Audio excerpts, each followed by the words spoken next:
जय जगन्नाथ नमस्कार। आसतु नजर पकेबा आज मयूरभंज जिलार टॉप न्यूज अपडेट कौन सब रही किंतु ता पूर्वर आपण मानक गोटे अनुरोध भिडियोटी को शेष पर्यंत देखि आपणकर सुचिंतित मतामत दियंतु एवं भिडियोटी को लाइक करंतु।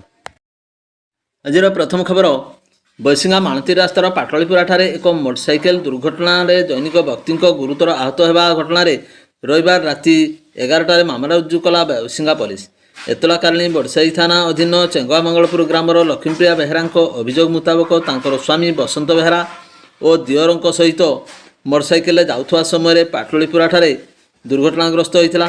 दुर्घटन स्वामी बसंत बेहरा गुरुतर आहत होता नहीं स्त्री लक्ष्मीप्रिया लिखित एतला दायर करने पर बैसिंगा पुलिस 51 नंबर एक दुर्घटना जनित मामला रुजु कर अधिक तदंत जारी रखिंट। परवर्ती खबर बड़साई थाना अधीन हरिपुर दशहरा पड़िया और बालीजोड़ा ठारे पृथक भाव में चढ़ाऊ कर दुईटी चोराबाली बोझे ट्रैक्टर जबत कर मामला रुजु कला बड़साई पुलिस। चोराबाली चालाण नहीं खबर पाइबा पर बड़साई पुलिस पेट्रोलिंग टीम रविवार अपराह्न पृथक भाव में उभय स्थान में चढ़ाऊ करते।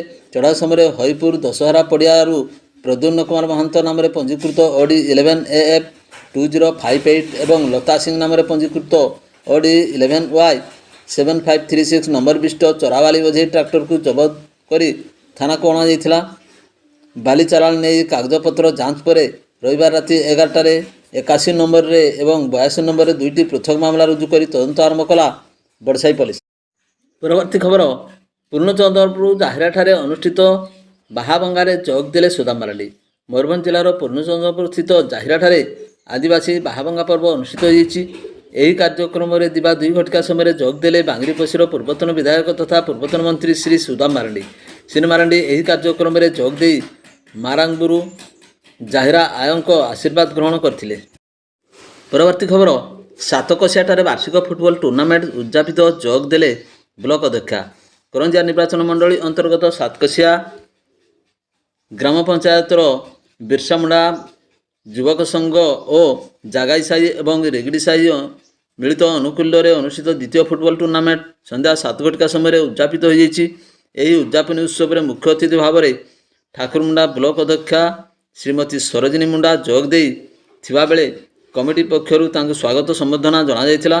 उभय दलर खेलाड़ी मानक सहित परिचय आदान प्रदान करी सेमानंकु उत्साहित करने सहित संध्या 7 घटिका समय अनुष्ठित उद्यापनी कार्यक्रम में विजेता एवं उपविजेता दल को पुरस्कृत करथिले ब्लॉक अध्यक्षा।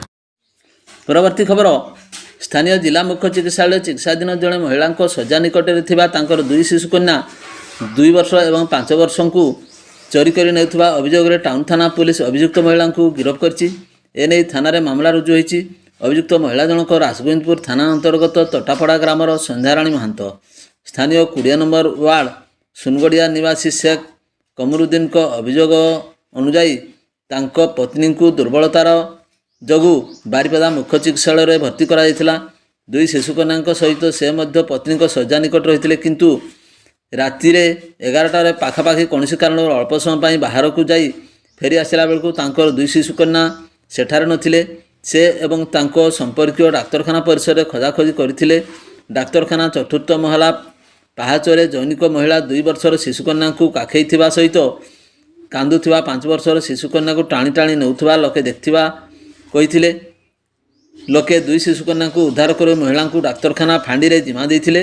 टाउन थाना पुलिस अभियुक्त महिला को अटक रखी मामला रुजु कर अधिक तदंत जारी रखी। परवर्ती खबर मोरडा थाना अधीन हलदीपाल पंचायत समाईडीही ग्रामर बाबलू नायकों पुओ राजा नायक बयस 21 वर्ष रविवार सकाळे विषपान करिथिबा जानिपारी परिवार लोक माने तांको निकटस्थ किसानताणी डाक्तरखाना रे आनी भर्ती करथिले। हेले कार्यरत डाक्तर तांको मृत घोषणा करथिले। सूचनायोग्य राजा 5 मास पूर्व गीता नामक जैनिक युवती को प्रेम विवाह करथिले। कौनसी कथा को नहीं पारिवारिक कलहरु मानसिक भारसाम्य हराई से विषपान करदेथिबा तांको पत्नी गीता प्रकाश करछंती। डाक्तरखाना पक्षरु खबर पाई मोरडा थाना सब इन्स्पेक्टर निवेदिता नायक पहुंची शव जबत करने सह 12/25 अनुजाई एक अपमृत्यु मामला रुजु करी व्यवच्छेद करी परिवार लोकों को हस्तांतरित कर। परवर्ती खबर उदुला लोक अदालत परिसर में राष्ट्रीय लोक अदालत पालित होईछि। तालुक आईन सेवा कमिटी अध्यक्ष वरिष्ठ देवानी विचारपति अरुण कुमार पट्टनायक उक्त कार्यक्रम में अध्यक्षता करथिले। ଉଦଳା ଅତିରିକ୍ତ ଜିଲ୍ଲା ଦୌର ଜଜ୍ ପ୍ରଦୀପ କୁମାର ବେହେରା, କନିଷ୍ଠ ଦେୱାନୀ ବିଚାରପତି ଅନୁରାଗ ଦେହୁରୀଙ୍କ ଉପସ୍ଥିତିରେ ବିଭିନ୍ନ ମକଦ୍ଦମାର ଫଇସଲା କରାଯାଇଥିଲା।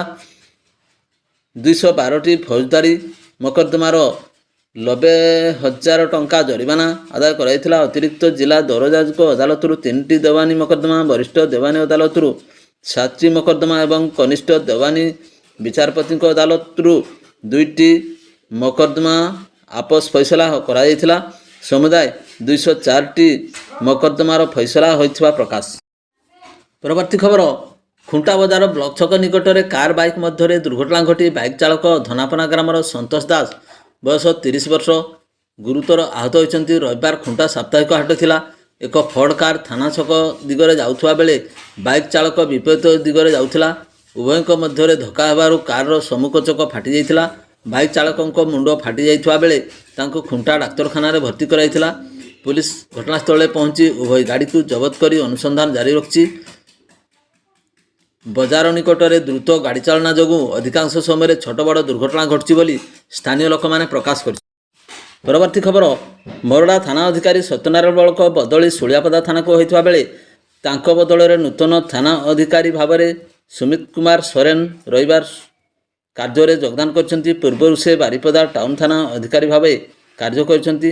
ନୂତନ ଭାବେ ଦାୟିତ୍ୱ ଗ୍ରହଣ କରିବା ଅବସରରେ ମରଡ଼ା ଅଞ୍ଚଳରେ ଶାନ୍ତି ଶୃଙ୍ଖଳା ବଜାୟ ରଖିବା ସହ ବେଆଇନ ଏବଂ ଅପରାଧିକ କାର୍ଯ୍ୟକଳାପ ଉପରେ ଅଙ୍କୁଶ ଲଗାଇବାକୁ ପ୍ରାଧାନ୍ୟ ଦେବେ ବୋଲି ସେ ସୂଚନା ପ୍ରଦାନ କରିଛନ୍ତି। ପରବର୍ତ୍ତୀ ଖବର, ମୟୂରଭଞ୍ଜ ଜିଲ୍ଲା ଗୋପବନ୍ଧୁ ନଗର ବ୍ଲକ ଜୟପୁର ଏବଂ ସାଇଁକୁଳା ଦେଇ ଯାଇଥିବା ସୋନ ନଦୀରୁ ପ୍ରତିଦିନ ବାଲି ଚାଲାଣ ହେଉଥିବା ବେଳେ ଉପଖଣ୍ଡ ସ୍ତରୀୟ ସ୍କ୍ୱାଡ୍ ପକ୍ଷରୁ ଉପଜିଲ୍ଲାପାଳ ସୁଶାନ୍ତ କୁମାର ବାରିକଙ୍କ ତତ୍ତ୍ୱାବଧାନରେ ଶନିବାର ରାତିରେ ସାଇଁକୁଳା ସମେତ ବିଭିନ୍ନ ସ୍ଥାନରେ ଚଢ଼ାଉ କରାଯାଇଥିଲା।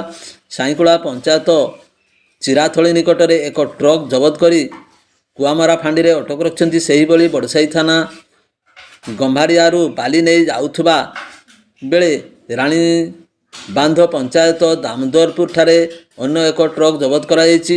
ଏହି ସ୍କ୍ୱାଡ୍ ଦଳରେ ଉଦଳା ଆସିଷ୍ଟାଣ୍ଟ କଲେକ୍ଟର ପ୍ରବୀଣ କୁମାର ମାଝୀ, ଡେପୁଟି କଲେକ୍ଟର ତଥା ବର୍ତ୍ତମାନର ଗୋପବନ୍ଧୁ ନଗର ବ୍ଲକ ତହସିଲଦାର ପ୍ରତୀକ କୁମାର ପଣ୍ଡା, ସାଇଁକୁଳା ରାଜସ୍ୱ ନିରୀକ୍ଷକ ଗୋଲକ ବେହେରା ନିୟୋଜିତ ଥିବା ଜଣାଯାଇଛି।